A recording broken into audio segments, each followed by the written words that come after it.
Assalamualaikum warahmatullahi wabarakatuh. Alhamdulillahi rabbil alamin. Hamdan katsiran thayyiban mubarakan fih kama yuhibbu rabbuna wa yardah. Salatu wassalam ala nabiyyina Muhammadin wa ala alihi wa sahbihi ajma'in, amma ba'd. Para santri sekalian, kembali kita lanjutkan membaca kitab At-Ta'liqat Al-Mukhtasarah ala Matn Al-Aqidah At-Tahawiyah karya Syekh Shalih bin Fauzan Al-Fauzan hafizahullah ta'ala, yang merupakan syarah terhadap kitab Al-Aqidah At-Tahawiyah karya Imam Abu Ja'far At-Tahawi rahimahullah ta'ala. Beliau mengatakan, وَصَدَّقَهُ الْمُؤْمِنُونَ عَلَى ذَلِكَ حَقًّا. Dan orang-orang yang beriman membenarkan hal itu dengan sebenar-benarnya. Syekh Shalih Al-Fauzan menjelaskan, فَالْمُؤْمِنُونَ بِاللَّهِ وَرَسُولِهِ يُصَدِّقُونَ بِأَنَّ الْقُرْآنَ كَلَامُ اللَّهِ عَزَّ وَجَلَّ. Maka orang-orang yang beriman pada Allah dan Rasulnya, mereka membenarkan bahwasanya Al-Quran adalah kalamullah. Wa anna Muhammadan sallallahu alaihi wasallam innama huwa muballighun anillahi.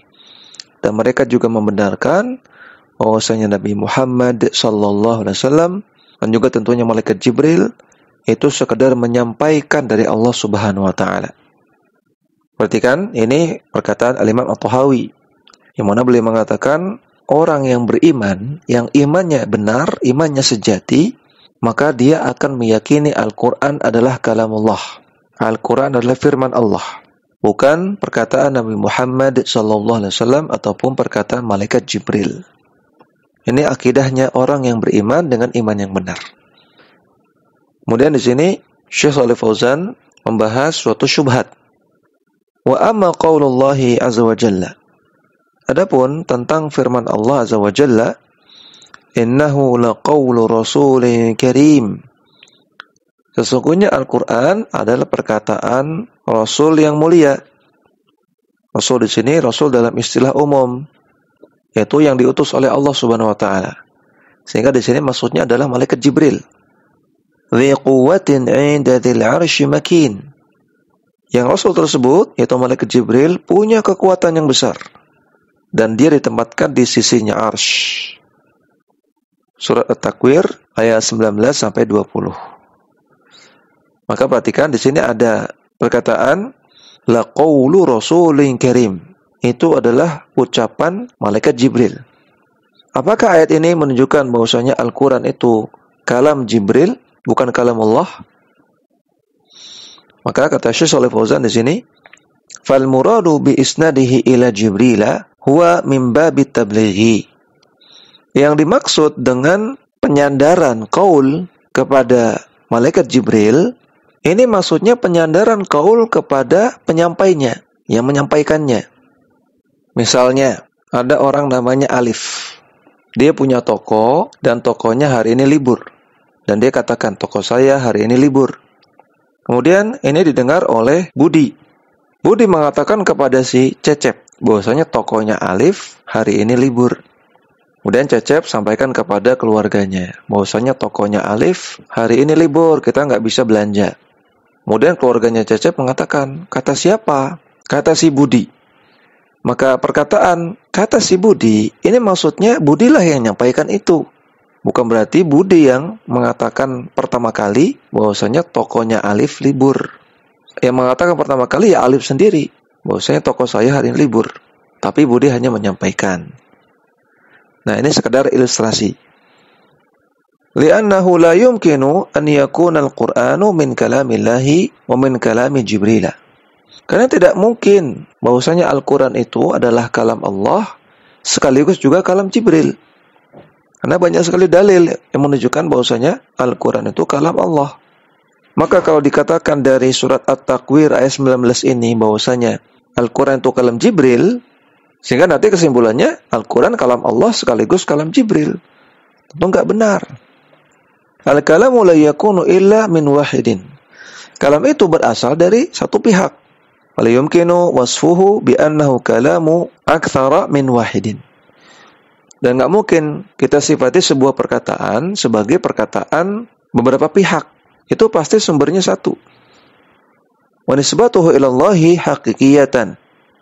Dan Al-Quran dinisbatkan sebagai kalam Allah itu secara hakiki, karena memang Allah yang mengucapkannya, yang memfirmankannya. Wa amma nisbatuhu li Jibrila fa min babit tablighi. Adapun Al-Quran dinisbatkan sebagai perkataan Jibril, maksudnya Jibril lah yang menyampaikan. Wa fil ayatil ukhra, di dalam ayat yang lain, innahu laqaulu rasulin karim. Sesungguhnya Al-Quran adalah perkataan dari Rasul yang mulia. Wa ma huwa biqauli syair. Dan Al-Quran bukanlah perkataan penyair. Qalilan ma tu'minun. Namun sedikit sekali di antara mereka yang mengimaninya. Surat Al-Haqqah ayat 40-41. Yakni Muhammadan sallallahu alaihi wasallam. Rasulun Karim dalam ayat ini maksudnya Nabi Muhammad sallallahu alaihi wasallam. Nah, apakah berdasarkan ayat ini berarti Al-Quran adalah kalamnya Rasulullah sallallahu alaihi wasallam? Jawabannya, fal idhafatu ilaihi idhafatu tablighin. Demikian juga penisbatan Al-Quran disebutkan sebagai perkataannya Rasulullah di sini, maksudnya beliaulah yang menyampaikan. Waqad adhafahu subhanahu taratan ila nafsihi wa taratan ila Jibril wa taratan ila Muhammadin sallallahu alaihi wasallam. Maka Allah terkadang menisbatkan Al-Quran sebagai perkataannya, perkataan Allah sendiri, atau perkataan Malaikat Jibril, atau perkataan Nabi Muhammad sallallahu alaihi wasallam. Wal kalamu al-wahidu la yumkinu an yatakallama bihi aktsaru min wahidin. Sedangkan satu perkataan enggak mungkin kita katakan pengucapnya banyak. Fatakunu idhafatuhu ila Allah idhafat ibtida'in wa huwa kalamuhu. Sehingga kesimpulannya, penisbatan Al-Quran sebagai kalamullah itu idhafatu ibtida', penisbatan kepada sumber pengucap. Dan Al-Quran memang kalamullah, Allah yang ucapkan, Allah yang firmankan. Wa idhafatuhu ila Jibril wa Muhammadin sallallahu alaihi wasallam idhafata tablighin. Adapun penisbatan Al-Quran kepada kalamnya Malaikat Jibril atau kepada kalamnya Rasulullah sallallahu alaihi wasallam itu maksudnya idhafata tabligh, penisbatan kalam kepada penyampainya. Kemudian Al-Imam Abu Ja'far At-Tahawi mengatakan, wa aiqanu annahu kalamullahi ta'ala bil haqiqati. Dan orang-orang yang beriman dengan iman yang benar, mereka yakin bahwasanya Al-Quran adalah kalamullah dengan kalam yang sebenar-benarnya. Artinya bukan kalam yang kiasan, bukan sekadar ide, bukan sekadar makna, tapi kalam yang haqiqah, yang sebenar-benarnya. Kalam yang mengandung huruf, kata, lafaz, teks, dan juga mengandung suara. Syekh Shalih Al-Fauzan menjelaskan, laisa bil majazi. Kalam Allah itu bukan majaz, bukan kiasan. Kama yaquluhu al-Jahmiyatu wal Mu'tazilatu, sebagaimana keyakinan orang-orang Mu'tazilah dan orang-orang Jahmiyah. Hum yaquluna, mereka mengatakan, kalamullahi, Al-Quran adalah kalam Allah. Walakin nisbatuhu ilallahi majazun. Namun ketika Al-Quran dinisbatkan sebagai kalam Allah, ini kiasan saja. Li'annallaha khaliquhu fa idhafatuhu ilallahi idhafatu makhluqin ila khaliqihi. Kemudian kata mereka, Al-Quran itu Allah yang ciptakan. Maka penisbatan Al-Quran sebagai kalam Allah itu penisbatan makhluk kepada penciptanya.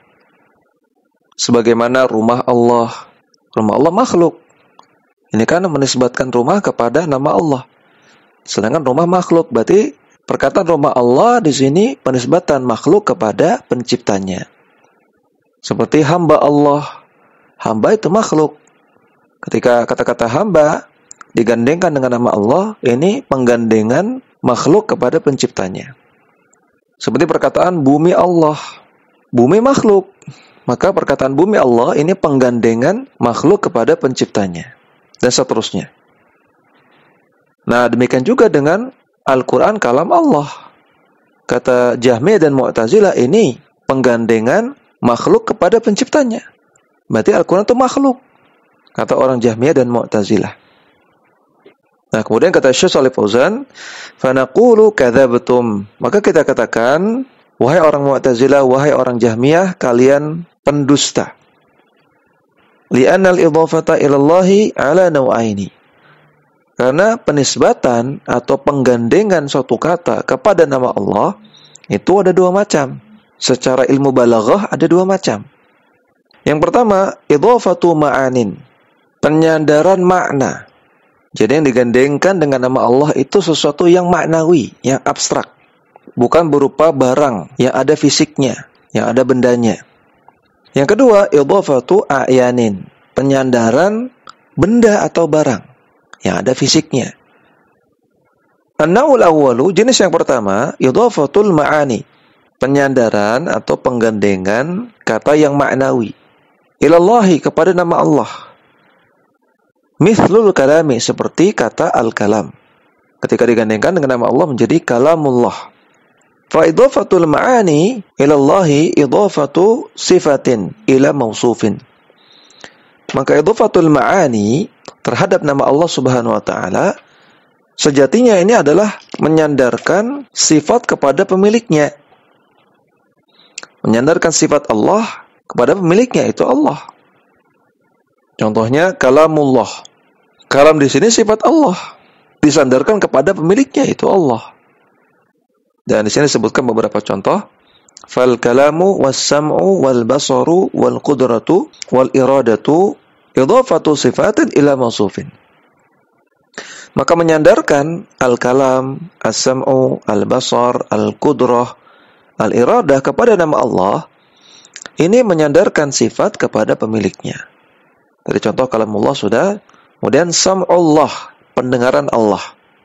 Bukan berarti ada makhluk namanya pendengaran, bukan. Bukan berarti pendengaran Allah itu berupa makhluk, enggak. Tapi pendengaran di sini sifat Allah, disandarkan kepada nama Allah. Dan pendengaran ini kan sesuatu yang abstrak.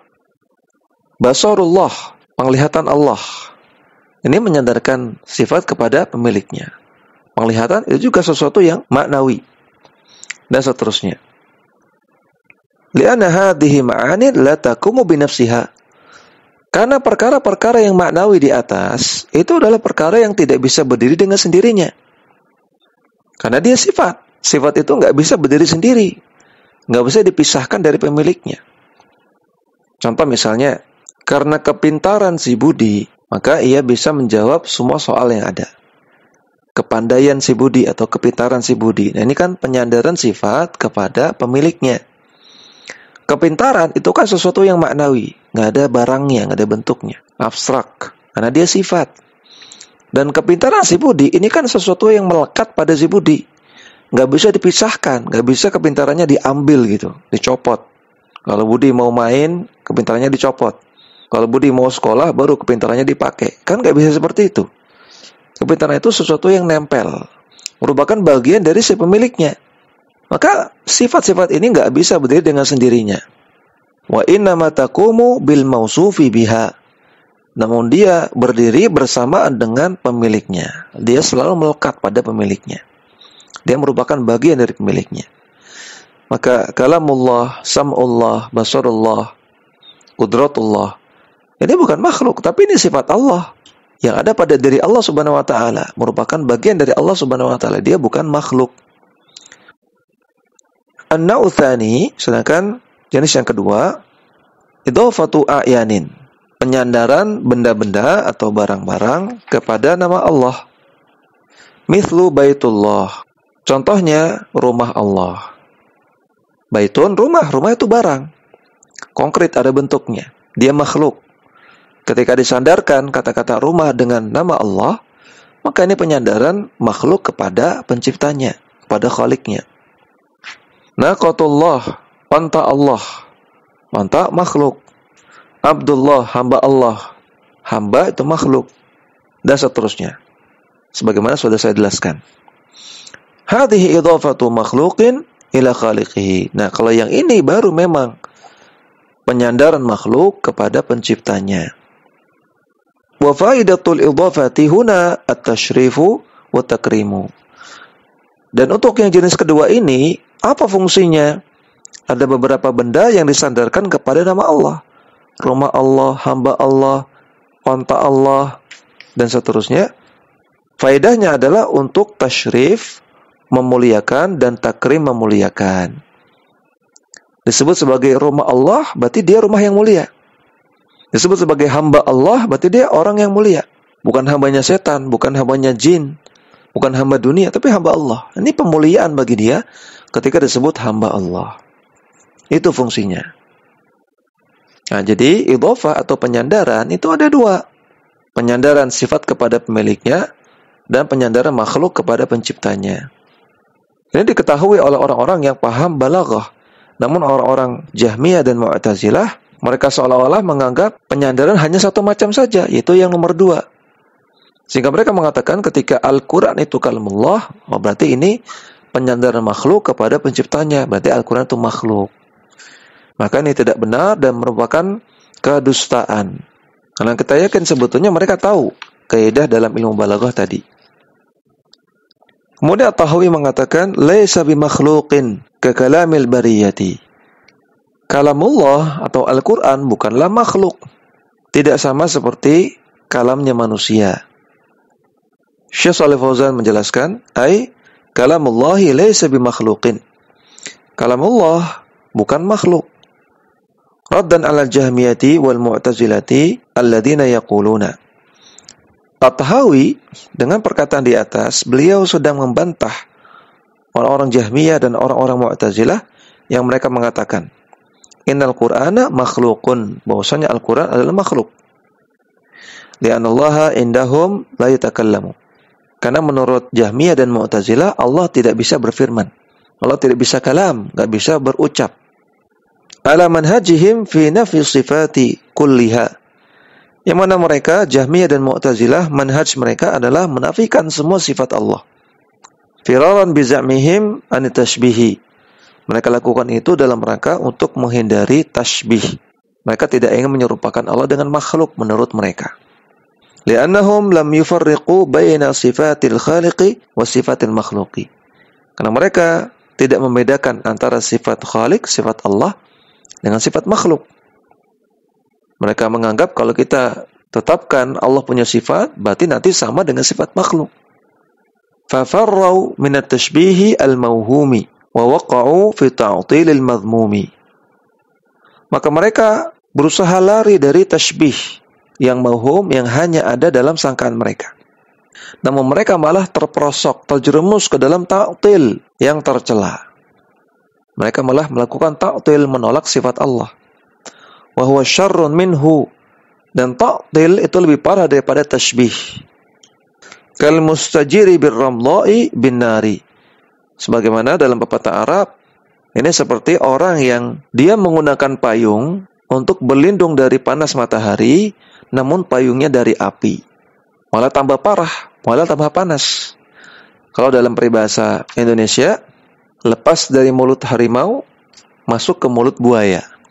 Peribahasa ini tepat untuk mereka, orang-orang Jahmiyah dan Mu'tazilah. Walau annahum athbatu ma athbatahu Allahu li nafsihi. Andaikan mereka menetapkan apa-apa yang Allah tetapkan untuk dirinya. Wa arafu anna hunaka farqan baina sifatil khaliqi wa sifatil makhluqi. Dan andaikan mereka mengakui bahwasanya ada perbedaan antara sifat Allah dengan sifat makhluk. Bahwasanya Allah punya sifat, makhluk punya sifat, tapi sifatnya beda. Sifat Allah tidak sama dengan sifat makhluk. La asabu ainal haqqi wastarahu wa arahun nasa. Andaikan mereka meyakini seperti itu, maka mereka akan mencocoki kebenaran, dan mereka juga akan lapang dadanya, dan juga mereka akan membuat orang-orang lapang dadanya. Tidak sebagaimana kaidah-kaidah mereka yang begitu kontradiktif, yang begitu jelimet, sulit dipahami, yang bikin pusing, orang awam tidak akan paham, sehingga mereka akan sempit dadanya dan membuat sempit dada orang-orang awam. Walakinnahum fi dhalalin, namun mereka berada di dalam kesesatan. Nas'alullah as-salamah wal afiyah. Ini yang bisa kita baca, mudah-mudahan bermanfaat. Wassallallahu ala nabiyyina Muhammadin wa ala alihi wa sahbihi wasallam.